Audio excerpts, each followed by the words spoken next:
ಆಕಾಶವಾಣಿ ವಾಹನ ಚಾಲನೆಗೆ ಇರುವ ಸಾರಿಗೆ ಇಲಾಖೆಯ ನಿಯಮ ಕುರಿತಂತೆ ಸಾರಿಗೆ ಇಲಾಖೆಯ ಶಿವಮೊಗ್ಗ ವಿಭಾಗದ ಜಂಟಿ ಆಯುಕ್ತರಾದ ಭೀಮನಗೌಡ ಪಾಟೀಲ್ ಹಾಗೂ ಶಿವಮೊಗ್ಗದ ಆರ್ಟಿಒ ಮುರುಗೇಂದ್ರ ಶಿರೋಡ್ಕರ್ ಅವರೊಂದಿಗೆ ಸಂವಾದ. ಕೇಳುಗರೆ, ನಾವು ಪ್ರತಿದಿನ ಒಂದು ಊರಿಂದ ಇನ್ನೊಂದು ಊರಿಗೆ, ಒಂದು ಪ್ರದೇಶದಿಂದ ಇನ್ನೊಂದು ಪ್ರದೇಶಕ್ಕೆ ವಾಹನಗಳಲ್ಲಿ ಸಂಚರಿಸ್ತಾ ಇರ್ತೀವಿ. ಇನ್ನು ಕೆಲವೊಮ್ಮೆ ವಾಹನಗಳನ್ನು ನಾವೇ ಚಲಾಯಿಸ್ತೀವಿ. ಮಕ್ಕಳನ್ನು ಸ್ಕೂಲಿಗೆ ಬಿಡೋದಕ್ಕಿರ್ಬೋದು, ಇಲ್ಲ ಆಫೀಸ್ಗೆ ಹೋಗೋದಕ್ಕಿರ್ಬೋದು, ಇಲ್ಲ ಅಂತಂದರೆ ಯಾವುದೇ ಒಂದು ನೆಂಟರಿಷ್ಟರ ಮನೆಗಳಿಗೆ ಹೋಗಬೇಕಾದ್ರೆ ಇರಬಹುದು. ನಮ್ಮ ವಾಹನಗಳ ಮುಖಾಂತರ ಹೋಗೋದಿರ್ಬೋದು, ಇಲ್ಲ ಬೇರೆಯ ವಾಹನಗಳಲ್ಲಿ ಹೋಗುವಂಥ ಸಂದರ್ಭಗಳಲ್ಲಿ ನಾವು ಕೆಲವೊಮ್ಮೆ ಕೆಲವೊಂದು ಅಪಘಾತ ಅವಘಡಗಳಿಗೆ ಈಡಾಗೋದನ್ನು ಕೂಡ ನೋಡ್ತಾನೆ ಇರ್ತೀವಿ, ಕೇಳ್ತಾನೆ ಇರ್ತೀವಿ. ಈ ಒಂದು ಸಂಚಾರವನ್ನು ಒಂದು ಪ್ರದೇಶದಿಂದ ಇನ್ನೊಂದು ಪ್ರದೇಶಕ್ಕೆ ವಾಹನಗಳ ಮುಖಾಂತರ ಮಾಡುವಾಗ ನಾವು ಕೆಲವೊಂದು ನಿಯಮಗಳನ್ನು ವಾಹನ ಚಾಲಕರಾಗಿ ನಿರ್ವಹಿಸಲೇಬೇಕಾಗತ್ತೆ. ವಾಹನ ಚಾಲನೆಗಾಗಿ ಅದರದ್ದೇ ಆದಂತಹ ಕೆಲವೊಂದು ನಿಯಮಗಳಿವೆ. ಆ ನಿಯಮ ಪಾಲನೆ ಸಾರಿಗೆ ಇಲಾಖೆ ಸಾರ್ವಜನಿಕರಿಗೆ ವಿಧಿಸಿರುವಂಥದ್ದು. ನಿಯಮ ಉಲ್ಲಂಘನೆ ಆದರೆ ಶಿಕ್ಷೆಯೂ ಇದೆ, ದಂಡನೂ ಇದೆ. ಅದಕ್ಕಿಂತ ಹೆಚ್ಚಾಗಿ ಅಪಘಾತಗಳಿಗೆ ಈಡಾಗಿ ಸಾವನ್ನಪ್ಪುವಂತಹ ಪ್ರಸಂಗಗಳು ಕೂಡ ಇರುತ್ತೆ. ಈ ಒಂದು ವಾಹನ ಚಾಲನೆ ಮಾಡುವಂತಹ ಸಮಯದಲ್ಲಿ ನಾವು ಅನುಸರಿಸಬೇಕಾದಂತಹ ನಿಯಮಗಳಿಗೆ ಸಂಬಂಧಪಟ್ಟಂತಹ ಮಾಹಿತಿಯನ್ನು ತಿಳಿಸೋ ಪ್ರಯತ್ನ ನಮ್ಮ ಇಂದಿನ ಕಾರ್ಯಕ್ರಮದ್ದು. ಇದನ್ನು ತಿಳಿಸೋದಕ್ಕೋಸ್ಕರವಾಗಿ ಇಂದು ನಮ್ಮೊಂದಿಗಿದ್ದಾರೆ ಸಾರಿಗೆ ಇಲಾಖೆಯ ಶಿವಮೊಗ್ಗ ವಿಭಾಗದ ಜಂಟಿ ಆಯುಕ್ತರಾದಂತಹ ಭೀಮನಗೌಡ ಪಾಟೀಲ್ ಅವರು. ಭೀಮನಗೌಡ ಪಾಟೀಲ್ ಅವರೇ, ನಮಸ್ಕಾರ. ನಮಸ್ಕಾರ. ಹಾಗೆಯೇ ಶಿವಮೊಗ್ಗದ ಆರ್ಟಿಒ ಮುರುಗೇಂದ್ರ ಶಿರೋಡ್ಕರ್ ಅವರು ಕೂಡ ನಮ್ಮೊಟ್ಟಿಗಿದ್ದಾರೆ. ಶಿರೋಡ್ಕರ್ ಅವರೇ, ನಮಸ್ಕಾರ. ನಮಸ್ಕಾರ. ಈಗ ಭೀಮನಗೌಡ ಪಾಟೀಲ್ ಅವರೇ, ನಾವು ಮಾತನಾಡ್ತಾ ಇರಬೇಕಿದ್ರೆ ಶಿವಮೊಗ್ಗ ವಿಭಾಗದ ಜಂಟಿ ಆಯುಕ್ತರು ತಾವು ಅಂತ ಹೇಳಿಬಿಟ್ವಿ. ಶಿವಮೊಗ್ಗ ವಿಭಾಗ ಅಂತಂದರೆ ಎಷ್ಟು ಜಿಲ್ಲೆಗಳನ್ನು ಒಳಗೊಂಡಿದ್ದನ್ನು ನಾವು ಶಿವಮೊಗ್ಗ ವಿಭಾಗ ಅಂತ ಕರಿತೀವಿ. ನಮಗೆ 10 ಆಫೀಸಸ್ ಬರುತ್ತೆ, ಒಂದು ಚೆಕ್ ಪೋಸ್ಟು, 6 ಡಿಸ್ಟಿಕ್ ಬರುತ್ತೆ. ದಾವಣಗೆರೆ, ಚಿತ್ರದುರ್ಗ, ಶಿವಮೊಗ್ಗ, ಚಿಕ್ಕಮಗಳೂರು, ಆಮೇಲೆ ಉಡುಪಿ ಆ್ಯಂಡ್ ದಕ್ಷಿಣ ಕನ್ನಡ 6 ಡಿಸ್ಟಿಕ್ ಬರುತ್ತೆ. 10 ಆಫೀಸು, ಒಂದು ಚೆಕ್ ಪೋಸ್ಟ್ ಬರುತ್ತೆ. ಅಂದರೆ ತಮಗೆ ದಾವಣಗೆರೆ, ಚಿತ್ರದುರ್ಗ, ಶಿವಮೊಗ್ಗ, ಚಿಕ್ಕಮಗಳೂರು, ಉಡುಪಿ ಮತ್ತು ದಕ್ಷಿಣ ಕನ್ನಡ ಈ 6 ಜಿಲ್ಲೆ ಬರುತ್ತೆ ಅಂತಂದರೆ ಈ 6 ಜಿಲ್ಲೆಯಲ್ಲಿ ಯಾವುದೇ ರೀತಿಯ ಸಾರಿಗೆ ನಿಯಮ ಉಲ್ಲಂಘನೆ ಇರ್ಬೋದು, ಅವಘಡಗಳಾದ್ರೂ ಕೂಡ ತಾವು ಅವ್ರ ಮೇಲೆ ಅದನ್ನ ಕಣ್ಣು ಇಟ್ಟಿರ್ತೀರಿ. ಆಗಿದ್ರೆ ನಮ್ಮ ಸಬಾರ್ಡಿನೇಟ್ಸ್ ಆಫೀಸರ್ ಇರ್ತಾರೆ, ಅಧಿಕಾರಿ ಕಚೇರಿ ಸಿಬ್ಬಂದಿ ಇರ್ತಾರೆ, ಅವರೆಲ್ಲ ಮಾಡ್ತಾರೆ ಕೆಲಸ. ಪಾಟೀಲ್ರೆ, ಈಗ ಸಾರಿಗೆ ನಿಯಮಗಳು ಬಹಳಷ್ಟಿವೆ. ಅದನ್ನು ಸಾಮಾನ್ಯವಾಗಿ ವಾಹನ ಚಾಲನೆಯ ಪರವಾನಗಿ ಪತ್ರವನ್ನು ಕೊಡುವಂಥ ಸಮಯದಲ್ಲಿ ನೀವು ತಿಳಿಸ್ಕೊಡ್ತೀರಿ, ಇಲ್ಲ ಟ್ರೈನಿಂಗ್ ಸ್ಕೂಲ್ನಲ್ಲಿ ಕಲ್ತಿರ್ತಾರೆ. ನಾವು ಬಲಕ್ಕೆ ಹೋಗುವಾಗ ಯಾವ ಸಿಗ್ನಲ್ ಕೊಡಬೇಕು, ಇಂಡಿಕೇಟರ್ನ ಯಾವಾಗ ಹಾಕಬೇಕು, ಸೈಡ್ ಮಿರರನ್ನು ಯಾವಾಗ ನೋಡಬೇಕು, ಎಂಜಿನ್ ಸುಸ್ಥಿತಿಯಲ್ಲಿ ಹೇಗಿರಬೇಕು, ಹಾಗೆಯೇ ಸಾರಿಗೆ ನಿಯಮಗಳಿಗಿನ್ನ ಒಳಗೊಂಡಂತಹ ಚಾರ್ಟ್ಗಳು, ಇವನ್ನೆಲ್ಲವನ್ನು ಜನರು ಈಗಾಗಲೇ ಕಲ್ತಿರ್ತಾರೆ.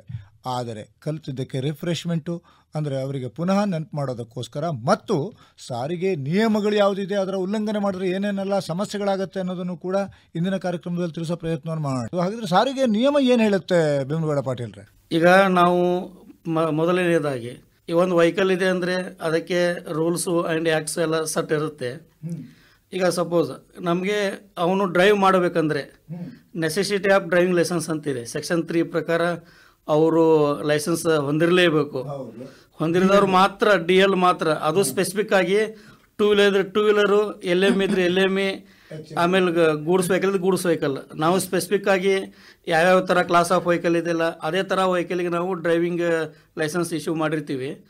ಅವ್ರು ಅದೇ ಡ್ರೈವಿಂಗ್ ಲೈಸೆನ್ಸ್ ಯಾವ ಕ್ಲಾಸ್ ಆಫ್ ವೆಹಿಕಲ್ ಇದೆ ಆ ಕ್ಲಾಸ್ ಆಫ್ ವೆಹಿಕಲ್ ಮಾತ್ರ ಅವರು ಡ್ರೈವ್ ಮಾಡ್ತಾ ಇರಬೇಕು. ಈಗ ನಾನು ಕುತೂಹಲಕ್ಕಾಗಿ ಕೇಳ್ತೀನಿ, ನನ್ನ ಹತ್ರ ಒಂದು LMV motor vehicle driving licence ಇದೆ. ನಾನು ಒಂದೊಮ್ಮೆ ಹೆವಿ ಮೋಟಾರ್ ವೆಹಿಕಲನ್ನು ಡ್ರೈವ್ ಮಾಡಿದೆ ಅಂತಂದರೆ ಅದಕ್ಕೆ ಏನಾದ್ರು ಶಿಕ್ಷೆ ಇದೆಯಾ? ಇಲ್ಲ, ನಾವು ವಿತೌಟ್ ಡ್ರೈವಿಂಗ್ ಲೈಸೆನ್ಸ್ ಅಂತ ಕನ್ಸಿಡರ್ ಆಗುತ್ತೆ. ಈಗ ಅವರು 7,000 ನಮ್ಮ ಮೋಟರ್ ವೆಹಿಕಲ್ ಆ್ಯಕ್ಟ್ ಪ್ರಕಾರ ಡೆಫಿನೇಷನ್ ಪ್ರಕಾರ 7,500 kg ಒಳಗಡೆ ಇದ್ದರೆ ಅದು ಎಲ್ಲ ಲೈಟ್ ಮೋಟರ್ ವೆಹಿಕಲ್ ಅಂತೇಳಿ. ಅದರ ಮೇಲೆ 12,500 ಮೇಲೆ ಬಂದರೆ ಅದು ಮೀಡಿಯಮ್ ವೆಹಿಕಲ್ ಆಗುತ್ತೆ. ಅದರ 12,500 kgs ಮೇಲೆ ಹೋದರೆ ಅದು ಹೆವಿ ವೆಹಿಕಲ್ಸ್ ಆಗುತ್ತೆ. ಈಗ ಅವರು ಸಪೋಸ್ ಈಗ ಅವರು ಲೈಟ್ ಮೋಟರ್ ವೆಹಿಕಲ್ ಲೈಸೆನ್ಸ್ ಮಾತ್ರ ಹೊಂದಿರ್ತಾರೆ. ಈ ಸಪೋಸ್ ಅವರು ಹೆವಿ ಗೂಡ್ಸ್ ವೆಹಿಕಲ್ ಡ್ರೈವ್ ಮಾಡ್ತಾರೆ, ಅವಾಗ ಏನಾಗುತ್ತೆ ಅವ್ರದ್ದು ವಿತೌಟ್ ಡ್ರೈವಿಂಗ್ ಲೈಸೆನ್ಸ್ ಅಂತ ಕನ್ಸಿಡರ್ ಆಗುತ್ತೆ. ಅವ್ರಿಗೆ ನಾವೇನು ಮಾಡ್ತೀವಿ, 5,000 ಫೈನ್ ಆಗುತ್ತೆ ಅವ್ರಿಗೆ. ಫಸ್ಟ್ ಟೈಮ್ ಅಂತಲ್ಲ, 5,000 ಅವರಿಗೆ ಡ್ರೈವಿಂಗ್ ಲೈಸೆನ್ಸ್ ಇಲ್ಲ ಅಂತೇಳಿ. ಆಮೇಲೆ ಓನರು ವಿತೌಟ್ ಡ್ರೈವಿಂಗ್ ಲೈಸೆನ್ಸ್ ಇದ್ದಾಗ ಅಲೌ ಮಾಡಿದ್ದಾನೆ ಅಂತೇಳಿ ಮತ್ತೆ ಅಗೇನ್ ಮತ್ತೆ 5,000 ಅಂದ್ರೆ ಟೋಟಲ್ 10,000 rupees ವಿತೌಟ್ ಡ್ರೈವಿಂಗ್ ಲೈಸೆನ್ಸ್ಗೆ. ವಿತೌಟ್ ಡ್ರೈವಿಂಗ್ ಲೈಸೆನ್ಸ್ ಅಂತಂದ್ರೆ ಈಗ light motor vehicle driving licence ಇದ್ದು ಹೆವಿ ಮೋಟರ್ ವೆಹಿಕಲ್ ಓಡಿಸಿದ್ರು ಕೂಡ ಈ ನಿಯಮ ಅಪ್ಲೈ ಆಗೋ ಹಾಗೇನೆ. ವಿತೌಟ್ ಡ್ರೈವಿಂಗ್ ಲೈಸೆನ್ಸ್ ಅವನು ಡ್ರೈವ್ ಮಾಡ್ಕೊಂಡು ಹೋದಾಗ ಟ್ರಾಫಿಕ್ ಪೊಲೀಸರ ಕೈಗೆ ಸಿಕ್ಕಾಕ್ರೆ ಇದೇ ನಿಯಮ ಅಪ್ಲೈ ಆಗುತ್ತಾ? ಹೌದೌದು, ಅದಕ್ಕೂ ನೀವು ಇದೇ ನಿಯಮ ಅಪ್ಲೈ ಆಗುತ್ತೆ. ಯಾಕಂದ್ರೆ ಸೆಕ್ಷನ್ 3 ಪ್ರಕಾರ ಮೋಟರ್ ವೆಹಿಕಲ್ ಆ್ಯಕ್ಟ್ 1988 ಪ್ರಕಾರ necessity of driving licence section 3 ಹೇಳಿದೆ, ಕಂಪಲ್ಸರಿ ವೆಹಿಕಲ್ ಡ್ರೈವ್ ಮಾಡಬೇಕಾದ್ರೆ ಅವನು ಡ್ರೈವಿಂಗ್ ಲೈಸೆನ್ಸ್ ಹೊಂದಿರಲೇಬೇಕು, ಹೊಂದಿದ್ರೆ ಮಾತ್ರ ಡ್ರೈವ್ ಮಾಡಬೇಕು. ಇದು ಮೊದಲನೇ ನಿಯಮ ಅಂತ ಆಯಿತು ಪಾಟೀಲ್ರೆ. ಈಗ RTO ನಮ್ಮ ಮುರುಗೇಂದ್ರ ಶಿರೋಡ್ಕರ್ ಅವರೇ, ನಿಮಗೆ ಒಂದು ಪ್ರಶ್ನೆ. ಈಗ ವಿತೌಟ್ ಡ್ರೈವಿಂಗ್ ಲೈಸೆನ್ಸು ಡ್ರೈವ್ ಮಾಡೋದು ಅದು ಒಂದು ಅಪರಾಧ ಆಗೇನೆ. ತಾವು ಎಷ್ಟು ವಯಸ್ಸಾದವರಿಗೆ ಮಾತ್ರ DL ಅನ್ನು ಕೊಡ್ತೀರಿ? ಈಗ ಈಗಿನ ರೂಲ್ಸ್ ಪ್ರಕಾರ 18 ಇಯರ್ಸ್ ಆಗಿರಬೇಕು. 18 ವರ್ಷ ಆದಮೇಲೆ ಅವನು ಎಲ್ಲೆಲ್ಲಿಗೆ ಅಪ್ಲೈ ಮಾಡಿ ಡ್ರೈವಿಂಗ್ ಲೈಸೆನ್ಸ್ ಪಡೆಯಬೇಕಾಗ್ತದೆ. ಎಲ್ಲೆಲ್ಲಿ ಒನ್ ಮಂತ್ ಫಸ್ಟಿಗೆ ಲರ್ನಿಂಗ್ ಲೈಸೆನ್ಸ್ ತೊಗೋಬೇಕು. 1 ಮಂತ್ ಆದಮೇಲೆ ನಾನು ನೆಕ್ಸ್ಟ್ ಡ್ರೈವಿಂಗ್ ಲೈಸೆನ್ಸು ನಮ್ಮ ಕಚೇರಿಗೆ ಬಂದು ಅದನ್ನು ನಮ್ಮ ಟೆಸ್ಟ್ ಡ್ರೈವ್ ಮಾಡಿಸಿ ಅದರಲ್ಲಿ ಪಾಸ್ ಆದಮೇಲೆ ನಮ್ಮ ಇನ್ಸ್ಪೆಕ್ಟರ್ ಪಾಸ್ ಮಾಡಿದ ಮೇಲೆ ನಾವು ಅದನ್ನು ಅವ್ರಿಗೆ ಡ್ರೈವಿಂಗ್ ಲೈಸೆನ್ಸ್ ಇಶ್ಯೂ ಮಾಡ್ತೇವೆ. ಡ್ರೈವಿಂಗ್ ಲೈಸೆನ್ಸನ್ನು ಇಶ್ಯೂ ಮಾಡುವಂಥ ಸಮಯದಲ್ಲಿ ಟೆಸ್ಟ್ ಡ್ರೈವ್ ಮಾಡಬೇಕು ಅಂತಂದರೆ ಹಾಗಿದ್ರೆ ಲರ್ನಿಂಗ್ ಲೈಸೆನ್ಸನ್ನು ಪಡ್ಕೊಳ್ಳೋದು ಹೇಗೆ? ಮೊದಲು ಏನು ಮಾಡ್ತಿದ್ರು ಅಂದರೆ ಅದು ಸಂಚಾರಿ ನಮ್ಮ ಈ ಸೂಚನಾ ಫಲಕಗಳನ್ನು ತೋರಿಸಿ ಅದನ್ನೆಲ್ಲ ಲೆಫ್ಟ್ ರೈಟು ಫಿಸಿಕಲ್ ಟೆಸ್ಟ್ ನಡೀತಾ ಇತ್ತು. ಈಗ ಏನಾಗಿದೆ ಅಂದರೆ ಈಗ ಆನ್ಲೈನಲ್ಲೇ ಅಪ್ಲೈ ಮಾಡಿ ಅದರಲ್ಲಿ ಒಂದು 15 ಕ್ವಶನ್ ಬರ್ತದೆ. 15 ಕ್ವಶನ್ ಬರುತ್ತೆ ಅಂತ ಅಂದ್ಬಿಟ್ರೆ ಶಿರೋಡ್ಕರ್ ಅವರೇ, ಇಲ್ಲಿ ಮುಖ್ಯವಾಗಿ ನಾನು ಆನ್ಲೈನ್ ಟೆಸ್ಟನ್ನು ತಗೋಬೇಕು ಅಂತಂದರೆ ಯಾವ ಒಂದು ಸೈಟ್ಗೆ ಹೋಗಿ ಆನ್ಲೈನ್ ಟೆಸ್ಟನ್ನು ತಗೋಬೇಕಾಗತ್ತೆ? ನಮ್ಮದು ಪರಿವಾಹನ.com ಅಂತ ಒಂದು ವೆಬ್ಸೈಟ್ ಇದೆ ರೀ, ಪರಿವಾಹನ.com. ಅದರಲ್ಲಿ ತಾವು ಹೋದರೆ ಅದರಲ್ಲಿ ಎಲ್ಲೆಲ್ಲಿ ಟೆಸ್ಟು ಎಲ್ಲ ಬರ್ತದೆ, ಎಲ್ಲೆಲ್ಲೂ ಮತ್ತು ಕಂಪ್ಲೀಟ್ ಟೋಟಲ್ ವಾಹನ ಮತ್ತು ಸಾರಥಿ ಎರಡೂ ಒಂದು ಅದೇ ವೆಬ್ಸೈಟಲ್ಲಿ ಬರ್ತದೆ.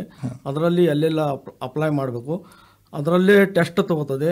ಬಿಫೋರ್ ದ್ಯಾಟ್ ಮಾರ್ಕ್ ಟೆಸ್ಟ್ ಅಂತ ಅದನ್ನು ನಾವು ರಿಯಲ್ಸ್ ಎಲ್ಲ ನೋಡ್ಕೋಬೋದು. ಆಮೇಲೆ ಅದನ್ನು ಅಪ್ಲೈ ಮಾಡಿ ಫೀಸ್ ಕಟ್ಟಿದ ಮೇಲೆ ಒಂದು 15 ಕ್ವಶನ್ ಬರ್ತದೆ. ಎಕ್ಸಾಮ್ಗೆ ಇಂಥ ಡೇಟು ಅಂತ ತಾವೇನಾದರೂ ಕೊಡ್ತೀರಾ? ನಾವೇನು ಕೊಡಲ್ಲ, ಅದು ಆಟೋಮೆಟಿಕ್ಕೇ ಇರ್ತದೆ, ಡೇಟ್ ಅಲರ್ಟ್ ಆಗುತ್ತೆ. ಇಮಿಡಿಯೇಟ್ಲಿ ನಾವು ಇಲ್ಲೇ ಅಪ್ಲೈ ಮಾಡಿ ಇಮಿಡಿಯೇಟ್ಲಿ ಮಾಡ್ಬೋದು. ಆಧಾರ್ ಲಿಂಕ್ ಇರ್ತದೆ ರೀ ಅದು. ಆಮೇಲೆ ಅದು 15ರಲ್ಲಿ 10 ಕ್ವಶನ್ ಪಾಸ್ ಆದರೆ ಅದು ಟೆಸ್ಟ್ ಪಾಸ್ ಆಗಿಬಿಡ್ತದೆ. ನೆಕ್ಸ್ಟ್ ನಮ್ಮ ಲಾಗಿನಲ್ಲಿ ಬರ್ತದೆ. ಅದು ನಮ್ಮ ಲಾಗಿನಲ್ಲಿ ಬಂದು ನಾವು ಅದು ನಮ್ಮ ರೂಟೀನ್ ವೈಸ್ ನಾವು ಅದನ್ನು ಅಪ್ರೂವ್ ಮಾಡ್ತೇವೆ. ಹೊರಗಡೆನೇ ಅದನ್ನು ಎಲ್ಲೆಲ್ಲ ಪ್ರಿಂಟೌಟ್ ಡೌನ್ಲೋಡ್ ಮಾಡಿಕೊಂಡು ಅದು 6 ಮಂತ್ಸ್ ವ್ಯಾಲಿಡಿಟಿ ಇರ್ತದೆ. ಅದನ್ನ ಮೇಲೆ ಒನ್ ಮಂತ್ ಆದಮೇಲೆ ಅವರು DL ಅಪ್ಲೈ ಮಾಡಬೇಕು. ಸಪೋಸ್ 6 ಮಂತ್ ಆಗೋವರೆಗೆ DL ಮಾಡ್ಕೊಂಡಿಲ್ಲ ಅಂತಂದರೆ ನೆಕ್ಸ್ಟ್ ಅದು ಲ್ಯಾಬ್ಸ್ ಆಗ್ತದೆ ರೀ. ಅದು ಲ್ಯಾಬ್ಸ್ ಆಗ್ತದೆ, ಮತ್ತೆ ಅವರು ಎಕ್ಸಾಮ್ ತೊಗೊಂಡು ಮತ್ತೆ ಹೊಸದಾಗಿ ಮಾಡ್ಬೋದು. ಇಲ್ಲಾಂದರೆ ನಮಗೆ ಬಂದು ಅಪ್ರೋಚ್ ಮಾಡಿ ಅದನ್ನು ರಿನ್ಯೂವಲ್ ಮಾಡಿಸ್ಕೋಬೋದು. ರಿನ್ಯೂ ಮಾಡ್ಬೋದು. ಭೀಮನಗೌಡ ಪಾಟೀಲ್, 18 ವರ್ಷದ ಒಳಗಿನವರಿಗೆ ಯಾವುದೇ ಲೈಸೆನ್ಸ್ಗೆ ಅಪ್ಲೈ ಮಾಡೋದಕ್ಕೆ ಅವಕಾಶ ಇಲ್ಲ. 18 ವರ್ಷ ಆದಮೇಲೆ ಅಪ್ಲೈ ಮಾಡಬೇಕು. ಈಗ ಎಲ್ಲೆಲ್ಲಿ ಇರೋವಾಗ ಒಂದು ನಿಯಮ ಇರುತ್ತೆ, ಅವನು ಡಬಲ್ ರೈಡ್ ಮಾಡ್ಬೋದಾ? ಇಲ್ಲ, ಆ್ಯಕ್ಚುಲಿ ಡಬಲ್ ಡ್ರೈವ್ ಅಂದ್ರೇನು ಎಲ್ಲೆಲ್ಲಿ ಟೈಮಲ್ಲಿ ಏನಾಗುತ್ತೆ, ಎಲ್ಲೆಲ್ಲ ಅವನು ಇಂಡಿಪೆಂಡೆಂಟಾಗಿ ಡ್ರೈವ್ ಮಾಡೋಕ್ಕಾಗಲ್ಲ. ಹಿಂದ್ಗಡೆ DL ಇದ್ದವರು ಅವನಿಗೆ ಲರ್ನ್ ಮಾಡ್ತಾ ಇರಬೇಕು, ಅಂದ್ರೆ ಕಲಿಸ್ತಾ ಇರಬೇಕು. ಇದು ನಿಯಮ. ಅದು ಅವನು ಇದನ್ನು ಮಾತ್ರ ಅವನು ಫಾಲೋ ಮಾಡ್ಬೇಕಷ್ಟೇ. ಅದು ಎಲ್ಲಿ ನೋಡ್ತೀವಿ ಪಾಟೀಲ್, ಇಲ್ಲಿ ಏನಾಗ್ಬಿಡುತ್ತೆ ಅಂತಂದ್ರೆ ಎಲ್ಲೆಲ್ಲಿ ಇದ್ದವನೇ DL ಇದ್ದವನಿಗಿನ ಜೋರ ಓಡಿಸ್ಕೊಂಡು ಹೋಗ್ತಿರ್ತಾರೆ. ಅದು ವಿತೌಟ್ ಲೈಸೆನ್ಸ್ ಅಂತಾನೆ ಕನ್ಸಿಡರ್. ನಾವು ಇನ್ನೂ ಡ್ರೈವಿಂಗ್ ಲೈಸೆನ್ಸ್ ಇಶ್ಯೂ ಮಾಡಿರಲ್ಲ, ಲರ್ನರ್ಸ್ ಲೈಸೆನ್ಸ್ ಇಶ್ಯೂ ಮಾಡಿರ್ತೀವಿ. ಹೀಗಾಗಿ ಅವರು ಆ ರೂಲ್ಸ್ ಲರ್ನರ್ಸಲ್ಲಿ ರೂಲ್ಸ್ ಫಾಲೋ ಮಾಡಲೇಬೇಕು. ಅಂದರೆ ನಮ್ಮ ಕೇಳುಗರಿಗೆ ಹೇಳ್ಬೋಣ, ಎಲ್ಲೆಲ್ಲಿ ಇರೋವಾಗ ಡ್ರೈವ್ ಮಾಡಬೇಕು ರೋಡ್ನ ಮೇಲೆ ಅಂತಂದರೆ ಹಿಂದ್ಗಡೆಯಲ್ಲಿ DL ಇರೋನು ಇದ್ದಾಗ ಮಾತ್ರ ನಿಯಮ ಪಾಲನೆ ಸರಿಯಾಗಿ ಆಗಿದೆ ಅಂತ. ಒಂದೊಮ್ಮೆ ಎಲ್ಲೆಲ್ಲಿದ್ದು ತಾನೇ ಡ್ರೈವ್ ಮಾಡ್ಕೊಂಡು ಹೋಗ್ತೀನಿ ಅಂತಂದರೆ ಅವ್ರು ಏನಾದರೂ ಸಿಕ್ಕಾಕ್ಕೊಂಡ್ರೆ ಅವರಿಗೆ ಪೆನಾಲ್ಟಿ ಬೀಳುತ್ತೆ. ಬಟ್ ನಮ್ಮ ಕೇಳುಗರಿಗೆ ಸ್ಪಷ್ಟೀಕರಣ ಕೊಟ್ಬೋಣ. ಒಂದಿಷ್ಟು ಅಫೆನ್ಸ್ ಮಾಡ್ತಾ ಇದ್ದ ಹಾಗಲೇ ನಿಮ್ಮ ನಿಯಮ ಪಾಲನೆಯಲ್ಲಿ ತಪ್ಪಿದಾಗ ಒಂದು 3 ಅಟೆಂಪ್ಟ್ 4 ಅಟೆಂಪ್ಟಿಗೂ ಲೈಸೆನ್ಸ್ ಕ್ಯಾನ್ಸಲ್ ಮಾಡ್ತಾರೆ ಅಂತ ಕೂಡ ಒಂದಿತ್ತಲ್ಲ? ಹೌದೌದು. ಈಗ ಏನಾಗುತ್ತೆ, ನಮ್ಮ ಸುಪ್ರೀಂ ಕೋರ್ಟ್ ಗೈಡ್ಲೈನ್ಸ್ ಪ್ರಕಾರ ಕೆಲವೊಂದಿಷ್ಟು ಅಫೆನ್ಸಿಗೆ ನಾವು ಲೈಸೆನ್ಸನ್ನು ಸಸ್ಪೆನ್ಷನ್ ಮಾಡ್ತೀವಿ, 3 ಮಂತ್ಸು ಅಥವಾ 6 ಮಂತು ಅಂತೇಳಿ. ಯಾವ್ಯಾವ ಅಫೆನ್ಸ್ ಅಂದರೆ, ಈಗ ಎಕ್ಸೆಸ್ ಸ್ಪೀಡಾಗಿ ಓಡ್ತಾ ಇರ್ತಾರೆ. ಆಮೇಲೆ ಯೂಸಿಂಗ್ ಮೊಬೈಲ್ ಫೋನು, ಡ್ರೈವ್ ಮಾಡುವಾಗ ಮೊಬೈಲ್ ಫೋನ್ ಯೂಸ್ ಮಾಡ್ತಾ ಇರ್ತಾರೆ. ಆಮೇಲೆ ಸಿಗ್ನಲ್ ಜಂಪ್ ಮಾಡ್ತಾರೆ, ರೆಡ್ ಸಿಗ್ನಲ್ ಬಿದ್ದಾಗ ಜಂಪ್ ಮಾಡ್ತಿರ್ತಾರೆ ಸಿಟೀಸ್ಗಳೆಲ್ಲ.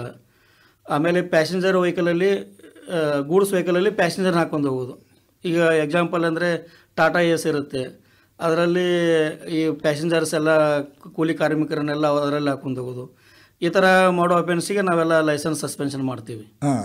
ಎಷ್ಟು ದಿವಸದವರೆಗೆ? ಈಗ ಯೂಶಲಿ 90 days ನಾವು ಲೈಸೆನ್ಸ್ ಸಸ್ಪೆಂಡ್ ಮಾಡ್ತೀವಿ. ಈಗ ಆಕ್ಸಿಡೆಂಟ್ ಆಗಿ ಅದೇನೋ ಡೆತ್ ಕಂಡೀಷನ್ ಅದು ಒಂದು 6 months ಅದನ್ನು ಮಾಡ್ತೀವಿ. ಆಮೇಲೆ ಡ್ರಿಂಕ್ ಆ್ಯಂಡ್ ಡ್ರೈವ್ ಕೇಸಸ್ಸಿಗೂ ನಾವು ಲೈಸೆನ್ಸ್ ಸಸ್ಪೆನ್ಷನ್ ಮಾಡ್ತೀವಿ. ಅಂದರೆ ಈಗ ನೀವು ನಿಯಮವನ್ನು ಹೇಳ್ತಾ ಇದ್ದೀರಿ, ಈ ನಿಯಮ ಪಾಲನೆ ಮಾಡದೇ ಇದ್ದಾಗ ಅದು ಅಪರಾಧ ಅಂತ ಕನ್ಸಿಡರ್ ಆಗುತ್ತೆ. ನಮ್ಮ ಕೇಳಿದ್ರೆ ಹೇಳ್ಬಿಡ್ತಾರೆ, ನನಗೆ ಈ ನಿಯಮನೇ ಗೊತ್ತಿಲ್ವಲ್ಲ, ನನಗೆ ಗೊತ್ತಿಲ್ಲದೆ ಇದ್ದಿದ್ರಿಂದ ನಾನು ಇದನ್ನು ಮಾಡಿದ್ದೀನಿ ಅಂತ ಹೇಳ್ಬಿಡ್ತಾನಪ್ಪ. ಆವಾಗ ಇಲ್ಲ, ಈಗ ಏನಾಗುತ್ತೆ, ಯಾರೂ ನಿಯಮ ಗೊತ್ತಿಲ್ಲ ಅಂತೇಳಿ ಅದನ್ನು ಅಲ್ಲಗೆಳೆಯಬಾರದು. ಯಾಕೆ ಅಪರಾಧ ಅದು ಅಪರಾಧನೇ. ನಿಯಮ ಗೊತ್ತಿದ್ರೆ ಆಯಿತು, ಗೊತ್ತಿಲ್ಲ ಅಂದರೂ ಆಯಿತು. ಅದು ಈಗ ಸಪೋಸ್ ಗಾಡಿ ನಾವು ಒಂದು ಪರ್ಚೇಸ್ ಮಾಡ್ತೀವಿ ಅಂದ್ರೆ ಅದಕ್ಕೆ ಸಂಬಂಧಪಟ್ಟದ್ದು ಏನಿದೆ ಅವ್ರು ತಿಳ್ಕೊ, ಅವ್ರದ್ದು ಕರ್ತವ್ಯ ಅದು ಫಸ್ಟ್. ಇದಕ್ಕೆ ರಿಲೇಟೆಡ್ ಏನೇನು ಕಾನೂನಿದೆ, ನಾವು ಏನೇನು ಯಾವ್ಯಾವ ಡಾಕ್ಯುಮೆಂಟ್ಸ್ನ ಇಟ್ಕೋಬೇಕು, ಅದನ್ನು ನಾವು ಯಾವ ಥರ ಅದನ್ನು ಮೇಂಟೈನ್ ಮಾಡಬೇಕು, ಅದೆಲ್ಲ ಫಸ್ಟ್ ತಿಳ್ಕೊಂಡಿತ್ತು ಆದಮೇಲೆ ನೆಕ್ಸ್ಟ್ ಅವರು ವೆಹಿಕಲನ್ನು ಡ್ರೈವ್ ಮಾಡಬೇಕು. ಈಗ ಒಂದು ವೆಹಿಕಲ್ ಇರುತ್ತೆ, ಅದಕ್ಕೆ ಕಂಪಲ್ಸರಿ ಆಯಾ ವೆಹಿಕಲ್ದ ಡ್ರೈವಿಂಗ್ ಲೈಸೆನ್ಸ್ ಇರಬೇಕು, ಆಮೇಲೆ ಆಯಾ ವೆಹಿಕಲ್ದ ಇನ್ಶೂರೆನ್ಸ್ ಇರಬೇಕು, ಆಮೇಲೆ ಅದು FC ಕಂಡೀಷನ್ ಇರಬೇಕು. ಹೀಗೆ ಹಲವಾರು ಏನು ನಮ್ಮ ರೂಲ್ಸ್ ಇದೆ, ಅವೆಲ್ಲ ಡಾಕ್ಯುಮೆಂಟ್ಸ್ ಇದೆ, ಅವೆಲ್ಲ ಕಂಪಲ್ಸರಿ ಇಟ್ಕೊಂಡು ಅವ್ರು ಡ್ರೈವ್ ಮಾಡ್ತಾ ಇರಬೇಕು. ಈಗ ಒಂದು ಪಾಟೀಲ್ ನೀವೇನೋ FC ಆಗಬೇಕು ಅಂತಂದ್ರಿ, ಈಗ ಶಿರೋಡ್ಕರ್ ಅವರೇ, FC ಅಂತಂದ್ರೆ ಏನು? FC ಅಂದರೆ ಫಿಟ್ನೆಸ್ ಸರ್ಟಿಫಿಕೇಟ್ ಅಂತ. ಆ್ಯಕ್ಚುಲಿ ಅದನ್ನು ನಾವು ಟ್ರಾನ್ಸ್ಪೋರ್ಟ್ ವೆಹಿಕಲ್ಗೆ ಕೊಡ್ತೇವೆ. ಅದು ಯೆಲ್ಲೋ ಬೋರ್ಡು ವೆಹಿಕಲ್ಗೆ ಅದನ್ನು FC ಅಂತ ಬರ್ತದೆ. ವೈಟ್ ಬೋರ್ಡ್ಗೆ ಏನಾಗ್ತದೆ, ವೈಟ್ ಬೋರ್ಡ್ ಮೀನ್ಸ್ ಅದು ನಾವು ಸ್ವಂತ ಈ ಕಾರು ಎಲ್ಲ ವೈಟ್ ಬೋರ್ಡ್ನಲ್ಲಿ ನಾವು ಅದನ್ನು ಸ್ವಂತಕ್ಕೆ ಉಪಯೋಗ ಮಾಡ್ತೇವೆ.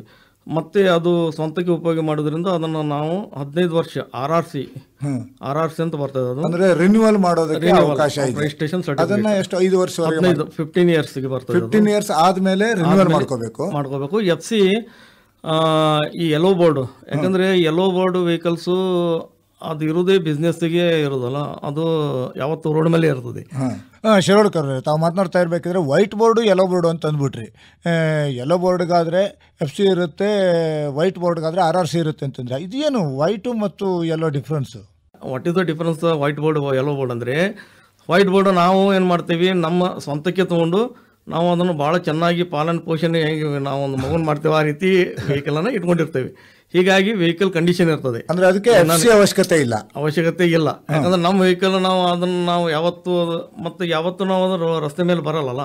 ನಮಗೆ ಯಾವ ಅವಶ್ಯಕತೆ ಇದೆ ಅವಾಗ ಅಷ್ಟೇ ನಾವು ಹೋಗ್ತಿರ್ತೇವೆ. ಅದಕ್ಕಾಗಿ ಅದನ್ನು ಮೋಸ್ಟ್ ಆಫ್ ದ ಟೈಮ್ ಅದು ವೆಹಿಕಲ್ ವೆಲ್ ಆ್ಯಂಡ್ ಗುಡ್ ಕಂಡೀಷನಲ್ಲೇ ಇರ್ತದೆ. ನಮ್ಮ ಸ್ವಂತ ವೆಹಿಕಲ್ ನಾವು ಅದನ್ನು ಅಷ್ಟು ಕಾಳಜಿ ತೊಗೊಂಡೆ ನಾವು ಇದು ಮಾಡ್ತಿರ್ತೇವಲ್ಲ, ಅದಕ್ಕೆ ಈ ವೈಟ್ ಬೋರ್ಡ್ಗೆ 15 ಇಯರ್ಸ್ಗೆ ರಿನ್ಯೂವಲ್ ಮಾಡ್ತಾರೆ. ಅಂದ್ರೆ ರಿಜಿಸ್ಟ್ರೇಷನ್ ರಿನ್ಯೂವಲ್ ಆಗುತ್ತೆ. ಅದಕ್ಕೆ ಫಿಟ್ನೆಸ್ ಸರ್ಟಿಫಿಕೇಟ್ ಅಂತ ಓನ್ಲಿ ಫಿಟ್ನೆಸ್ ರಿನ್ಯೂವಲ್ ಮಾಡೋದು 5 ಇಯರ್ಸ್ ಅದಕ್ಕೆ ಮತ್ತೆ ನಾವು ಫಿಟ್ನೆಸ್ ಕೊಡ್ತೇವೆ. ಅದಕ್ಕೆ that is called renewal of registration certificate. ಅಲ್ಲಿಂದ 5 ಇಯರ್ಸ್. ಬಟ್ ಈ yellow board vehicles, transport vehicles, goods transport ಏನು ಗೂಡ್ಸ್ ವೆಹಿಕಲ್ಸು ಯಾವುದೇ, ನಾಟ್ ಓನ್ಲಿ ಗೂಡ್ಸು, ಈ ನಮ್ಮ ಟ್ರಾನ್ಸ್ಪೋರ್ಟಲ್ಲಿ ಬಸ್ಸಸ್, ಪ್ಯಾಸೆಂಜರ್ ಬಸ್ ಬರ್ತದೆ, ಸ್ಕೂಲ್ ಬಸ್ ಬರ್ತದೆ, ಈ ಪಬ್ಲಿಕ್ ರೋಡಲ್ಲಿ ಸಾರ್ವಜನಿಕ ಏನು ತೊಗೊಂಡು ಹೋಗ್ತದೆ, ಟ್ರಾನ್ಸ್ಪೋರ್ಟ್ ಕಂಪನಿಗಳು ನಡೆಸುವಂಥದ್ದು, ಇವು ಯಾವತ್ತೂ ರಸ್ತೆ ಮೇಲೆ ಇರ್ತದೆ. ಓನರ್ ಒಬ್ಬನೇ ಇರ್ತಾನೆ, ಡ್ರೈವರ್ ಒಬ್ಬನೇ ಇರ್ತಾನೆ. ಆ ಡ್ರೈವರ್ ಓನರೇನೇ ಡ್ರೈವರ್ ಇದ್ದರೆ ಸ್ವಲ್ಪ ಅದನ್ನು ವೆಹಿಕಲ್ ಕಂಡೀಷನ್ ಚೆನ್ನಾಗಿ ಇಟ್ಕೋಬೋದಲ್ಲ. ಬಟ್ ಅವರು ಡ್ರೈವ್ ಮಾಡ್ತಿದ್ದರಿಂದ ಅದು ವೆಹಿಕಲ್ ಕಂಡೀಷನು 1 year ರಿವರ್ಸ್ ಹೋಗ್ತಾನೆ, ಟೈರ್ ವೇರ್ ಆ್ಯಂಡ್ ಟೇರ್ ಆಗ್ತದೆ, ಇಂಜನ್ನು ದೇರ್ ಇಸ್ ಸಮಥಿಂಗ್ ಅದೆಲ್ಲ ಡಿಟೋರೇಟ್ ಆಗ್ತದಲ್ಲ. ಆ ವೆಹಿಕಲ್ ಕಂಡೀಷನ್ನ ಅದಕ್ಕೆ ನಮಗೆ ಒಂದು ಕಂಟ್ರೋಲ್ ಬೇಕಲ್ಲ. ಕಂಡೀಷನ್ ಇಲ್ಲಾಂದ್ರೆ ಅದು ಬ್ರೇಕ್ ಫೇಲ್ ಆಯಿತು ಏನಾಗ್ತದೆ ರಸ್ತೆ ಮೇಲೆ ಗೊತ್ತಾಗಲ್ಲ. ಈಗ ರಿಫ್ಲೆಕ್ಟರ್ ಹಾಕಿರಲ್ಲ, ಹೆಡ್ಲೈಟ್ ಇರಲ್ಲ, ಅಥವಾ ಕಲರ್ ಇರಲ್ಲ, ಹೊಗೆ ಭಾಳ ಬರ್ತದೆ. ಅದು ಒಂದು ಹಾರ್ನ್, ಶಿಲ್ಡ್ ಹಾರ್ನ್ ಅಥವಾ ಏರ್ ಹಾರ್ನ್, ಅದು ಅವೆಲ್ಲನೂ ಚೆಕ್ ಮಾಡ್ತಾರೆ FC ಅದಕ್ಕೆ ಈಗಿನ ಕಂಡೀಷನಲ್ಲಿ ಏನಾಗಿದೆ, ಹೊಸ ಗಾಡಿ ನೀವು ಪರ್ಚೇಸ್ ಮಾಡಿದ ಮೇಲೆ 2 years FC ಇರಲ್ಲ.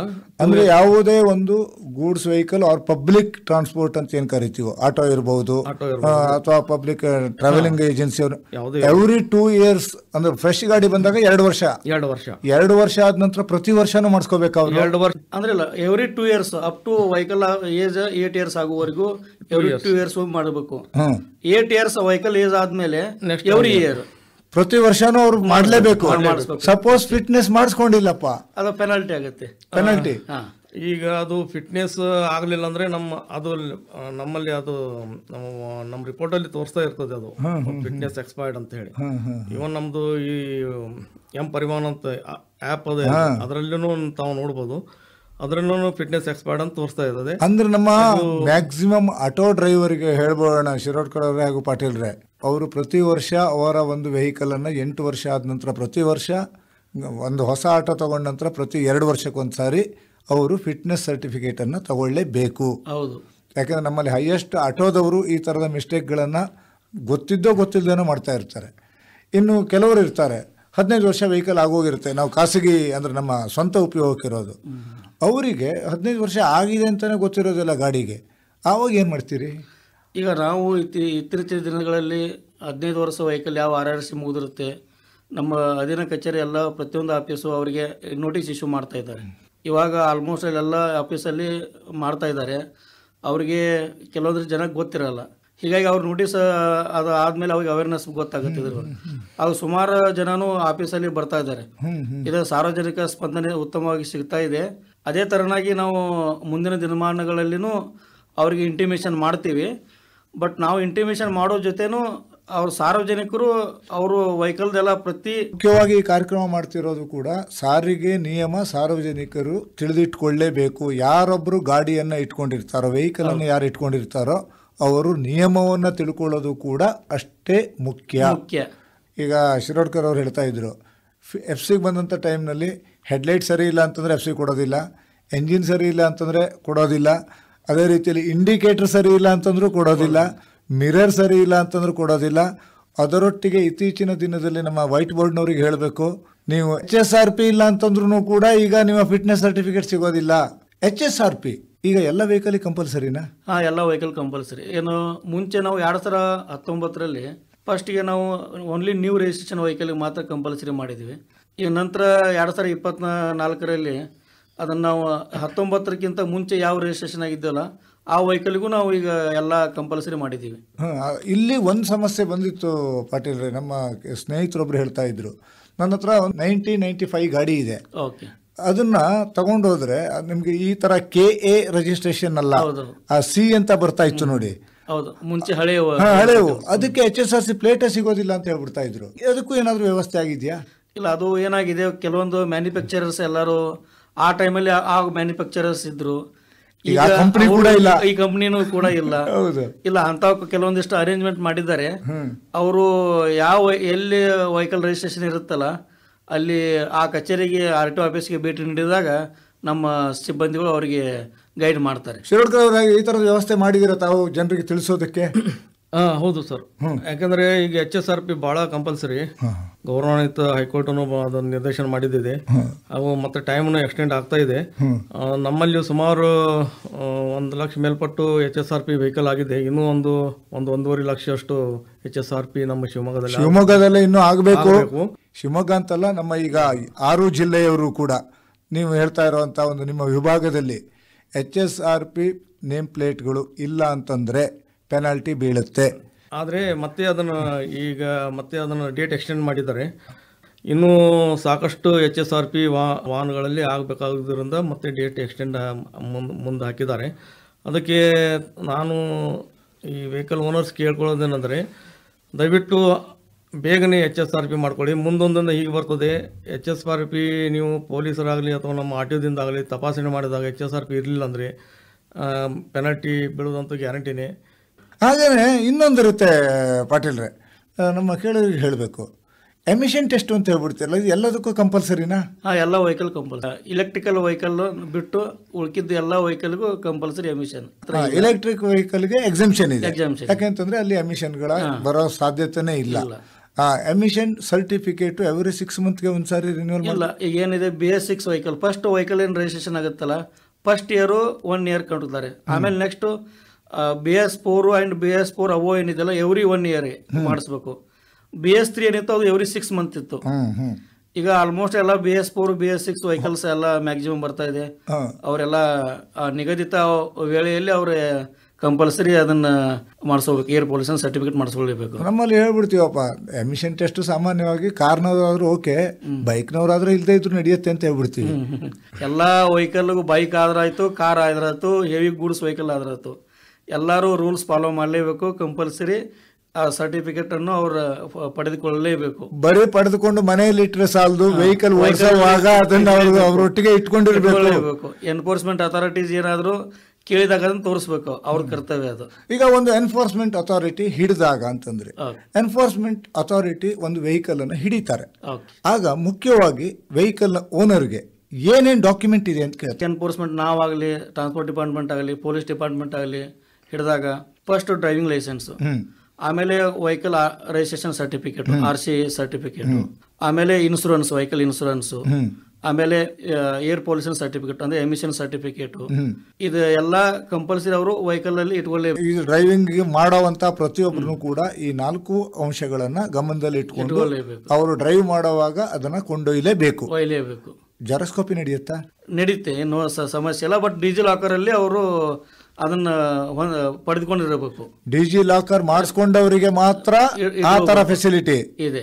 ಒಂದೊಮ್ಮೆ ಡಿಜಿ ಲಾಕರ್ ಮಾಡ್ಕೊಂಡಿಲ್ಲಪ್ಪ, ನಾನು ಬರೇ ಜೆರಾಕ್ಸ್ ಪೇಪರ್ನ ಇಟ್ಕೊಂಡು ಓಡಾಡ್ತೀನಿ ಅಂತಂದ್ರೆ ಶಿರೋಡ್ಕರ್ ಅವ್ರು ಏನ್ ಮಾಡ್ತೀರಿ ಅವಾಗ? ಆ್ಯಕ್ಚುಲಿ ನಮ್ಮದು ಪರಿವಾನ್ ಅಂತ ಒಂದು ಆ್ಯಪ್ ಇದೆ. ಆ್ಯಪಲ್ಲಿ ಇಮಿಡಿಯೇಟ್ಲಿ ನಾವು ಮೋಸ್ಟ್ ಆಫ್ ದಿ ಟೈಮ್ ಅದನ್ನೇ ನೋಡ್ತೀವಿ, ಚೆಕ್ ಮಾಡ್ತೀವಿ. ಮತ್ತು ಎನ್ಫೋರ್ಸ್ಮೆಂಟಲ್ಲಿ ಇಲ್ಲೇ ನಮಗೆ ಮ್ಯಾಕ್ಸಿಮಮ್ ಗೊತ್ತಾಗ್ಬಿಡ್ತದೆ. ಇದನ್ನು ಬಿಟ್ಟು ಎಮಿಷನ್ ಬರ್ತಾ ಇದೆ ಇದರಲ್ಲಿ, ಪರಿವಾರದಲ್ಲಿ ಎಮಿಷನ್ ಕಂಪಲ್ಸರಿ ಅವರು ಸರ್ಟಿಫಿಕೇಟ್ ಮಾಡಿಸಲೇಬೇಕು. ಅದರ್ವೈಸ್ 3000 ರೂಪಾಯಿ ದಂಡ ಇದೆ. ಸುಮಾರು ನಾವು ಲಕ್ಷಾಂತರ ಗಟ್ಟಲೆ ದಂಡನೂ ಪ್ರತಿ ತಿಂಗಳ ವಸೂಲಿ ಮಾಡ್ತಾ ಇದ್ದೇವೆ. ಇನ್ನು ಭೀಮಗೌಡ ಪಾಟೀಲ್ರೆ, ಇನ್ನೊಂದಿದೆ ನಮ್ಮ ಕೇಳುಗರಿಗೆ ಹೇಳುವಂಥದ್ದು. 4 ಡಾಕ್ಯುಮೆಂಟ್ ಆಯಿತು, ಅದರೊಟ್ಟಿಗೆ ಈಗ ಕೆಲವೊಮ್ಮೆ ಏನು ಮಾಡ್ಬಿಡ್ತಾರೆ ಅಂತಂದರೆ, ನಾನು ಫಾಸ್ಟಾಗಿ ಹೋಗ್ತಾ ಇರ್ತೀನಿ. ಮೊದಲಾದರೆ ಟ್ರಾಫಿಕ್ ಪೊಲೀಸರುಗಳು ಹಿಡಿತಾ ಇದ್ರು, ಈಗ ಟ್ರಾಫಿಕ್ ಪೊಲೀಸರು ಕಣ್ಣಿಗೆ ಕಾಣಿಸೋದಿಲ್ಲ ಎಷ್ಟೋ ಸಂದರ್ಭದಲ್ಲಿ. ನಾನು ಹೇಗೂ ಪೊಲೀಸರಿಲ್ಲ ಅಂತ ಹೇಳ್ಬಿಟ್ಟು ಹೆವಿ ಡ್ರೈವ್ ಮಾಡ್ಕೊಂಡು ಹೋಗ್ತೀನಪ್ಪ, ನಿಮ್ಗೆ ಹೇಗೆ ಗೊತ್ತಾಗುತ್ತೆ? ಈಗ ಡಿಜಿಟಲ್ ಎನ್ಫೋರ್ಸ್ಮೆಂಟ್ ಬರ್ತಾ ಇದೆ. ಈಗ ನಮ್ಮ ಸಾರಿಗೆ ಇಲಾಖೆಯಲ್ಲಿ ಈ ಮೈಸೂರು ವಿಭಾಗ ಆಗಲಿ, ಬೆಂಗಳೂರು ವಿಭಾಗ ಆಗಲಿ, ಅಲ್ಲಿ ಡಿಜಿಟಲ್ ಎನ್ಫೋರ್ಸ್ಮೆಂಟ್ ಇಂಪ್ಲಿಮೆಂಟ್ ಮಾಡ್ತಾ ಇದ್ದಾರೆ. ಆಮೇಲೆ ಪೊಲೀಸ್ ಡಿಪಾರ್ಟ್ಮೆಂಟು ಪ್ರತಿಯೊಂದು ಡಿಸ್ಟಿಕಲ್ಲಿ ಡಿಜಿಟಲ್ ಎನ್ಫೋರ್ಸ್ಮೆಂಟ್ ಮಾಡ್ತಾ ಇದ್ದಾರೆ. ಇವಾಗ ಏನಾಗುತ್ತೆ, ಅವರು ಇಲ್ಲಿ ಯಾರು ಎನ್ಫೋರ್ಸ್ಮೆಂಟ್ ಮಾಡೋರು ಪೊಲೀಸ್ ಡಿಪಾರ್ಟ್ಮೆಂಟ್ ಆಗಲಿ, ಟ್ರಾನ್ಸ್ಪೋರ್ಟ್ ಡಿಪಾರ್ಟ್ಮೆಂಟ್ ಆಗಲಿ ಯಾರು ಇಲ್ಲ ಅಂತೇಳಿ ಏನು ಮಾಡಿಬಿಡ್ತಾರೆ, ಇವರು ಹೆಲ್ಮೆಟ್ ಹಾಕದೆ, ಹೆಲ್ಮೆಟ್ ಇರುತ್ತೆ ಕೈಯಲ್ಲೋ ಅಥವಾ ಹಿಂದ್ಗಡೆ ಇಟ್ಕೊಂಡು ಓಡ್ತಾ ಇರ್ತಾರೆ. ಆ ಜನರ ಮನಸ್ಥಿತಿ ಇರುತ್ತೆ. ಹೀಗಾಗಿ ನಾವು ಏನು ಮಾಡಿದ್ರೆ, ನಮ್ಮ ಸಾರಿಗೆ ಇಲಾಖೆ ಮತ್ತು ಪೊಲೀಸ್ ಇಲಾಖೆ ಡಿಜಿಟಲ್ ಎನ್ಫೋರ್ಸ್ಮೆಂಟ್ ಅನ್ನು ತರ್ತಾ ಇದ್ದೀವಿ. ಅಂದ್ರೆ ಅಲ್ಲಲ್ಲಿ ಕ್ಯಾಮ್ರಾದಲ್ಲಿ ಡಿಟೆಕ್ಟ್ ಆಗುತ್ತೆ. ಇವಾಗೆಲ್ಲ AI ಟೆಕ್ನಾಲಜಿ ಬಂದಿದೆ. ಈಗ AI ಟೆಕ್ನಾಲಜಿ ಥ್ರೂ ನಾವು ಕ್ಯಾಮ್ರಾಸ್ ಇಟ್ಟಿರ್ತಾರೆ, ಅದ್ರ ಥ್ರೂ ನಾವು ಈಗೆಲ್ಲ ಎನ್ಫೋರ್ಸ್ಮೆಂಟ್ ಆಗ್ತಾ ಇದೆ. ಅವರಿಗೆ ನೋಟಿಸ್ ಹೋಗುತ್ತೆ, ಆಮೇಲೆ ಅವ್ರ ಅಡ್ರೆಸ್ಗೆ ನೋಟಿಸ್ ಇಶ್ಯೂ ಆಗುತ್ತೆ, ನೋಟಿಸ್ ಹೋಗುತ್ತೆ. ಈಗ ಏನಾಗಿದೆ ಅಂದರೆ, ಈಗ ಸಿಟಿಯಲ್ಲಿ ಎಸ್ಪೆಷಲಿ ನಾನು ಈ ಶಿವಮೊಗ್ಗದ ಹೇಳ್ಬಸ್ತೇನೆ. ಈ ಶಿವಮೊಗ್ಗದಲ್ಲಿ ಏನು ಮಾಡಿದ್ದಾರೆ ಅಂದರೆ, ಈ ಸಿಟಿಯಲ್ಲಿ ಸಂಚಾರ ದಟ್ಟಣೆ ಆಗೋದ್ರಿಂದ ಅಲ್ಲಿ ಒಂದೊಂದು ರೋಡಿಗೆ 40 kilometres speed limits, 30 kilometre speed limits ಅದನ್ನು ಕಂಪಲ್ಸರಿ ಮೇಂಟೈನ್ ಮಾಡಬೇಕು. ಯಾಕಂದರೆ ಮೇಲ್ಗಡೆ ಕ್ಯಾಮ್ರಾಗಳನ್ನು ಫಿಕ್ಸ್ ಮಾಡಿದ್ದಾರೆ. ಅದು ಒಂದು ವೇಳೆ ನಮ್ಮದು ಅದನ್ನು 40 ಕಿಲೋಮೀಟರ್ ಸ್ಪೀಡ್ ಬಿಟ್ಟು ಅದನ್ನು ನಾವು 50-60 ಅದನ್ನು ಆ ಸ್ಪೀಡ್ಲಿ ಹೋದರೆ ಆಟೋಮೆಟಿಕ್ ಅದು ಕ್ಯಾಮ್ರಾ ಅದನ್ನು ಕ್ಯಾಪ್ಚರ್ ಮಾಡಿ ಅದನ್ನು ಪೆನಲ್ಟಿ ಇಮಿಡಿಯೇಟ್ಲಿ ನಮಗೆ ಮೆಸೇಜ್ ಮಾಡಿಬರ್ತದೆ ಓನರ್ಗೆ ಅದು ಹೋಗಿಬರ್ತದೆ. ಅದರದ್ದು ಸುಮಾರು 1,000 ರೂಪಾಯಿ ದಂಡ ಇದೆ. ಅದು ಅವ್ರದ್ದು ಅದನ್ನು ಡಿಸ್ಪ್ಲೇ ಆಗ್ತದೆ, ಎಷ್ಟು ದಂಡನೂ ಅವ್ರದ್ದು ಡಿಸ್ಪ್ಲೇ ಆಗ್ತದೆ ಪೊಲೀಸರದ್ದು. ನಮ್ಮದು ಏನಾಗ್ತದೆ ಅಂದರೆ, ನಾವು ಇನ್ನೂ ಡಿಜಿಟಲ್ಗಿಂತ ನಾವು ಏನು ಮಾಡ್ತೇವೆ, ನಾವು ಚೆಕ್ ರಿಪೋರ್ಟೇ ಕೊಡ್ತೇವೆ. ಅದರಲ್ಲಿ ಯಾವ ಡಾಕ್ಯುಮೆಂಟ್ ಇರಲ್ಲ, ಅದನ್ನು ಅಂಡರ್ ಸೆಕ್ಷನ್ 200 ಅದಕ್ಕೆ ಏನು ಪೆನಲ್ಟಿ ಇದೆ ಅದರ ಪ್ರಕಾರ ನಮ್ಮ ಕಚೇರಿಯಲ್ಲಿ ಅದನ್ನು ನಾವು ಕಲೆಕ್ಟ್ ಮಾಡ್ತೀವಿ. ಈಗ ಪೆನಾಲ್ಟಿ ಬಂತು ಅಂತ ನಾನು ಎಲ್ಲೋಗಿ ಕಟ್ಟಬೇಕು ಪಾಟೀಲ್ರೆ? ಇಲ್ಲ, ಟ್ರಾನ್ಸ್ಪೋರ್ಟ್ ಡಿಪಾರ್ಟ್ಮೆಂಟ್ ಅದಕ್ಕೆ ಸ್ಪೆಸಿಫಿಕ್ ಆಗಿ ಸೈಡ್ಸ್ ಇದೆ, ಆಮೇಲೆ ಪೊಲೀಸ್ ಡಿಪಾರ್ಟ್ಮೆಂಟ್ ಅದಕ್ಕೆ ಸ್ಪೆಸಿಫಿಕ್ ಸೈಡ್ಸ್ ಇದೆ. ಸದ್ಯಕ್ಕೆ ನಾವು ಈಗ ಕಚೇರಿಯಲ್ಲಿ ಮಾತ್ರ ಫಿಸಿಕಲಿ ಬಂದೇನೆ ಅವ್ರು ಕಟ್ಟಬೇಕಾಗುತ್ತೆ. ಈಗ ಇಲ್ಲಾಂತವ್ರು ಆನ್ಲೈನಲ್ಲಿ ನಾನು ಮುಂದಿನ ದಿನಮಾನಗಳಲ್ಲಿ ಆಗುತ್ತೆ.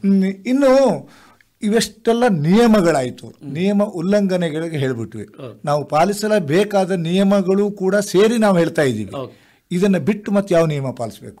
ಡ್ರೈವ್ ಮಾಡುವಾಗ ಸೀಟ್ ಬೆಲ್ಟ್, ಕಾರಿಗೆ ಸೀಟ್ ಬೆಲ್ಟ್ ಹಾಕೋಬೇಕು, 2 ವೀಲರ್ ಅವ್ರಿಗೆ ಹೆಲ್ಮೆಟ್ ಹಾಕೋಬೇಕು.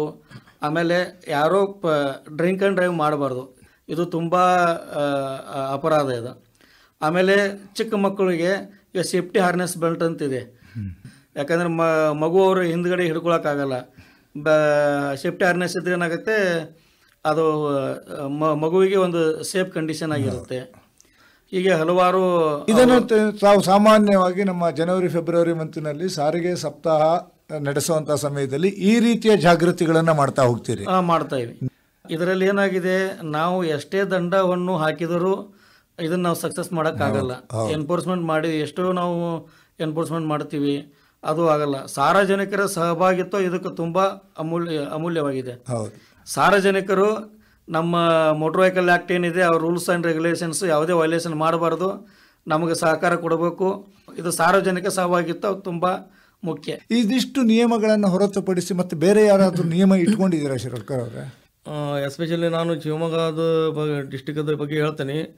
ಇಲ್ಲಿ ಆಟೋ ಡ್ರೈವರ್ಸು ಮತ್ತು ಟ್ರಾನ್ಸ್ಪೋರ್ಟ್ ವೆಹಿಕಲ್ಸು ಸಾಕಷ್ಟು ವೆಹಿಕಲ್ಸು ಎಫ್ ಸಿ ಇಲ್ಲದೆ ಓಡಾಡ್ತಾ ಇದ್ದಾವೆ. ದಯವಿಟ್ಟು ಅದು ಏನಾಗ್ತದೆ ಅಂದರೆ, ಇನ್ ಕೇಸ್ ಈ ಕಾನೂನು ಮಾತಾಡಬೇಕಂದ್ರೆ ಯಾವುದೋ ಮೂಮೆಂಟಲ್ಲಿ ಆಕ್ಸಿಡೆಂಟ್ ಆದರೆ ಅವ್ರಿಗೆ ಏನೂ ಪರಿಹಾರ ಸಿಗಲ್ಲ. ಅವರು ಫ್ಯಾಮಿಲೀಸ್ ಎಲ್ಲ ಅವ್ರದ್ದು ಬೀದಿ ಮೇಲೆ ಬಂದುಬಿಡ್ತದೆ. ಅದಕ್ಕೆ ದಯವಿಟ್ಟು ಅದನ್ನು ಎಫ್ ಸಿ ಸಕಾಲದಲ್ಲಿ ಮಾಡಿಸ್ಬೇಕು. ಎಫ್ ಸಿ ಇಲ್ಲದೆ ಗಾಡಿ ರಸ್ತೆ ಮೇಲೆ ಬರೋಂಗಿಲ್ಲ. ಆಮೇಲೆ ಈ ಪ್ರೈವೇಟ್ ಓನರ್ಸ್ RRC ಈ ರಿನ್ಯೂವಲ್ ಆಫ್ ರಿಜಿಸ್ಟ್ರೇಷನ್ ಅದು ಸಹ ಕಂಪಲ್ಸರಿ ಮಾಡಬೇಕು. ಅದು ಲ್ಯಾಬ್ಸ್ ಆಗಿತ್ತಂದರೆ 15 ಇಯರ್ಸ್ ಆದಮೇಲೆ ಲ್ಯಾಬ್ಸ್ ಆಗಿತ್ತಂದರೆ ಅದು ಕಂಪಲ್ಸರಿ ತಾವು ಬಂದು RTO ಕಚೇರಿಗೆ ಬಂದು ಅದನ್ನು ರಿನ್ಯೂವಲ್ ಮಾಡಿಸಿ ರಸ್ತೆ ಮೇಲೆ ಇಳಿಸ್ಬೇಕು. ಅದು ಅಪರಾಧ ಆಗ್ತದೆ, ಅದಕ್ಕೂ ಪೆನಾಲ್ಟಿ ಆಗ್ತದೆ. ಎನ್ಫೋರ್ಸ್ಮೆಂಟ್ ಆದ್ರೆ ಪೆನಾಲ್ಟಿ ಆಗ್ತದೆ. ಮತ್ತು ಇನ್ ಕೇಸ್ ಏನಾರು ಆಕ್ಸಿಡೆಂಟ್ ಆದ್ರೆ ಅದಕ್ಕೆ ಏನು ಪರಿಹಾರ ಸಿಗಲ್ಲ. ಸದಾವೆ ಎಲ್ಲ ವೆಹಿಕಲ್ಸು ಯಾವುದು RRC ಲ್ಯಾಬ್ಸ್ ಆಗಿದೆ, ಯಾವುದು FC ಲ್ಯಾಬ್ಸ್ ಆಗಿದೆ, ನಮ್ಮ ಕಚೇರಿಗೆ ಬಂದು ಅದನ್ನು ಇಮಿಡಿಯೇಟ್ಲಿ ತಾವು ಅದನ್ನು FC ಮತ್ತು RRC ಮಾಡ್ಕೋಬೇಕಂತ ನಾನು ಕೇಳ್ಕೊತೇನೆ. ಈಗ ನಮ್ಮ ಸೆಂಟ್ರಲ್ ಗೌರ್ಮೆಂಟ್ದು ನಮಗೆ ಒಂದು ಆದೇಶ ಆಗಿದೆ. ಸರ್ಕಾರಿ ಸ್ಟೇಟ್ ಗೌರ್ಮೆಂಟ್ ಆಗಲಿ ಅಥವಾ ಸೆಂಟ್ರಲ್ ಗೌರ್ಮೆಂಟು 15 ವರ್ಷದ ಆದಂಥ ವಾಹನಗಳು ಅದು ಆಟೋಮೆಟಿಕ್ ನಮ್ಮ ಲಾಗಿನಲ್ಲಿ ನಮ್ಮ ವಾಹನ ಇದರಲ್ಲಿ ಅದನ್ನು 15 ವರ್ಷ ಆದಮೇಲೆ ಅದು RC ಕ್ಯಾನ್ಸಲ್ ಆಗಿಬಿಡ್ತದೆ. ದಯವಿಟ್ಟು 15 ವರ್ಷ ಆದಮೇಲೆ ದಯವಿಟ್ಟು ನಮ್ಮ ಆಫೀಸಿಗೆ ಬಂದು RTO ಕಚೇರಿಗಳಿಗೆ ಭೇಟಿಯಾಗಿ ತಮ್ಮ ವಾಹನವನ್ನು RC ಕ್ಯಾನ್ಸಲ್ ಮಾಡ್ಕೋಬೇಕಂತ ನಾನು ಕೇಳ್ಕೊತೇನೆ. ಇದನ್ನು ಸರ್ಕಾರಿ ವಾಹನ ಚಾಲಕರಿದ್ದರೆ ಅವರ ಒಂದು ಅಧಿಕಾರಿಗಳಿಗೆ ಗಮನಕ್ಕೆ ತರೋದು ಒಳ್ಳೆಯದು. ಇಲ್ಲ ಅಂತಂದರೆ ಅಧಿಕಾರಿಗಳಿಗೆ ಕೆಲವೊಮ್ಮೆ 15 ವರ್ಷ ಆಗಿರೋದು ಗೊತ್ತೇ ಇರೋದಿಲ್ಲ, ಡ್ರೈವರ್ಗಳು ಓಡಿಸ್ತಾ ಇರ್ತಾರೆ. ಅದಕ್ಕೆ ನಾನು ಈ ರಿಕ್ವೆಸ್ಟ್ ಮಾಡೋದೇನಂದ್ರೆ, ಗೌರ್ಮೆಂಟ್ ವೆಹಿಕಲ್ಸ್ ಹೌದು ಕಂಪಲ್ಸರಿ RC ಕ್ಯಾನ್ಸಲ್ ಮಾಡಬೇಕು, ನಮ್ಮಲ್ಲಿಂದ ರಿಪೋರ್ಟ್ ತೊಗೋಬೇಕು, ನಮ್ಮಲ್ಲಿಂದ ಒಂದು ಸರ್ಟಿಫಿಕೇಟ್ ತೊಗೋಬೇಕು. 15 ವರ್ಷ ಆದ ನಂತರದಲ್ಲಿ RRC ಆಗೋದೂ ಇಲ್ಲ. ಅದನ್ನು ನಮ್ಮ ಸರ್ಕಾರಿ ವಾಹನ ಚಾಲಕರು ನೆನಪಿನಲ್ಲಿ ಇಟ್ಕೊಂಡಿರಲಿ. ನಮ್ಮಲ್ಲಿ ನಮ್ಮ ಶಿವಮೊಗ್ಗ ಡಿಸ್ಟಿಕ್ನಲ್ಲಿ ಸುಮಾರು ಒಂದು 200-300 ಸ್ಕೂಲ್ ಬಸ್ ಇದೆ ರೀ. ಸ್ಕೂಲ್ ಬಸ್ಸು ಆಲ್ಮೋಸ್ಟ್ ನಾವು ಎಲ್ಲ ಸ್ಕೂಲಿಗೆ ಹೋಗಿ ನಮ್ಮ ಇನ್ಸ್ಪೆಕ್ಟರ್ ಕಳಿಸಿ ಅವ್ರಿಗೆ ಪ್ರಿನ್ಸಿಪಾಲ್ಗೆ ಅವೇರ್ನೆಸ್ ಮಾಡಿ ಅದಕ್ಕೆ ಕಂಪಲ್ಸರಿ FC ಸ್ಕೂಲ್ ಬಸ್ಸಿಗೆ FC ಇರಬೇಕು. ಮತ್ತು ಮಕ್ಕಳನ್ನ ಹೆಚ್ಚಾಗಿ ಓವರ್ಲೋಡ್ ಮಾಡೋಂಗಿಲ್ಲ. ಆಮೇಲೆ ಮಹಿಳಾ ಕಂಡಕ್ಟರ್ ಇರಬೇಕು. ಆಮೇಲೆ ವಿದಿನ್ 40 ಕಿಲೋಮೀಟರ್ ಸ್ಪೀಡಲ್ಲಿ ಅದನ್ನು ಡ್ರೈವ್ ಮಾಡಿಸ್ಬೇಕು. ಡ್ರೈವರು 5 ಇಯರ್ಸ್ ಎಕ್ಸ್ಪೀರಿಯನ್ಸ್ ಇದ್ದದ್ದೇ ಡ್ರೈವರನ್ನು ಆ ಬಸ್ಸಿಗೆ ಇರಬೇಕು. ಅದಕ್ಕೆ ಸಾಕಷ್ಟು ಸುಪ್ರೀಂ ಕೋರ್ಟ್ದಿಂದ ಗೈಡೆನ್ಸ್ ಇದೆ. ಅದಕ್ಕೆ ಎಲ್ಲ ಪ್ರಿನ್ಸಿಪಾಲ್ಗಳು ದಯವಿಟ್ಟು ನಾ ಈ ಸಮಯದಲ್ಲಿ ಹೇಳಿ ಬಯಸ್ತೇನೆ, ನಿಮ್ಮ ಸ್ಕೂಲ್ ಬಸ್ಗಳನ್ನು FC ಇಲ್ಲದೆ ರಸ್ತೆ ಮೇಲೆ ಬರೋಂಗಿಲ್ಲ. ಬಂದರೆ ಭಾಳ ದೊಡ್ಡ ಅಪರಾಧ ಆಗ್ತದೆ. ಮತ್ತು ನಮ್ಮ ಕಡೆಯಿಂದ ನಾವು ಗಾಡಿ ಮುಲಾಜಿಲ್ಲದೆ ಸೀಸ್ ಮಾಡ್ತೇವೆ, ದಂಡ ಹಾಕ್ತೇವೆ, ಪೆನಾಲ್ಟಿ ಹಾಕ್ತೇವೆ. ಇನ್ನು ಭೀಮಗೌಡ ಪಾಟೀಲ್ರೆ, ನಮ್ಮಲ್ಲಿ ಭಾಳಷ್ಟು ಜನರಿಗೆ ಈ ಮಕ್ಕಳುಗಳಿಗೆ ವೆಹಿಕಲ್ ಕೊಡೋದು ಒಂದು ಹವ್ಯಾಸ ಆಗಿಬಿಟ್ಟಿದೆ. ಅವರಿಗೆ 18 ವರ್ಷ ಆಗಿದೆಯೋ ಇಲ್ವೋ, ತಂದೆ ವೆಹಿಕಲನ್ನು ತಾಯಿ ವೆಹಿಕಲನ್ನು ತೊಗೊಂಡು ರೋಡ್ ಮೇಲೆ ಇಳಿದು ಬಿಡ್ತಾರೆ. ಅವ್ರಿಗೆ ಏನು ಮಾಡ್ತಿರ್ತಾವೆ? ಯಾವುದಾದ್ರೂ ತಂದೆ ತಾಯಿಗಳು ಇಷ್ಟೇ ರಿಕ್ವೆಸ್ಟ್ ಮಾಡ್ಕೋದ್ರಿ, ಬಿಲೋ 18 ಏಜ್ ಯಾರಾದರೂ ವೆಹಿಕಲ್ ಕೊಟ್ಟಿದ್ದೇ ಆದರೆ ಅವರಿಗೆ 25,000 ಪೆನಾಲ್ಟಿ ಆಗುತ್ತೆ. ಮತ್ತು ಅವರಿಗೆ 3 ತಿಂಗಳು ತಂದೆ ತಾಯಿಗಳಿಗೆ ಶಿಕ್ಷೆ ಆಗೋ ಚಾನ್ಸಸ್ ಇದೆ. 18 ವರ್ಷ ಆದ ನಂತರ ಲೈಸೆನ್ಸ್ ಮಾಡಿಸಿ ಅವರಿಗೆ ಬೈಕನ್ನು ಕೊಡ. ಲೈಸೆನ್ಸ್ ಇಲ್ಲದೆ ಇದ್ರೂ ಕೂಡ ಗಾಡಿ ಕೊಡಬೇಡಿ. 18 ವರ್ಷ ಒಳಗಿನವರಿಗೆ ಕೊಡಲೇಬೇಡಿ. ಹೌದು, ಕೊಟ್ಟರು ಯಾಕಂದ್ರೆ ನಿಮಗೆ 25,000 ಪೆನಾಲ್ಟಿ ಮತ್ತು 3 ತಿಂಗಳ ಶಿಕ್ಷೆನಾಗುತ್ತೆ. ಅದು ತಪ್ಪಬೇಕಂದ್ರೆ ನೀವು ಈ ತರ ಅದನ್ನ ಅಪರಾಧ ಮಾಡಬೇಡಿ.